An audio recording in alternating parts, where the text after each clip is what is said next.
आपका बहैसियत एक कानून के माहिर के, एक वकील के, आपका पॉलिटिकल सेंस क्या कह रहा है कि अगर इंतखाबात अगले साल के जनवरी के आखिरी हफ्ते में हो जाते हैं तो क्या सिनेरियो, आप पॉलिटिकल सिनेरियो देख रहे हैं?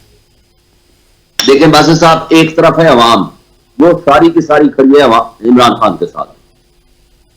आप अगर एक्चुअली देखें तो 90% के हिसाब से नहीं, ये आप किस बुनियाद पे कह रहे हैं? सोशल मीडिया की बुनियाद पे कह रहे हैं? नहीं, और मैं आपको एक छोटी सी मिसाल देता हूं। मैं पिछले हफ्ते एक शादी पे, किसी अजीज की शादी के पे था।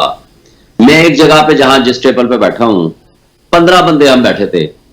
उसमें से सिर्फ एक पीएमएलएन का था, 14 बंदे पीटीआई के साथ थे।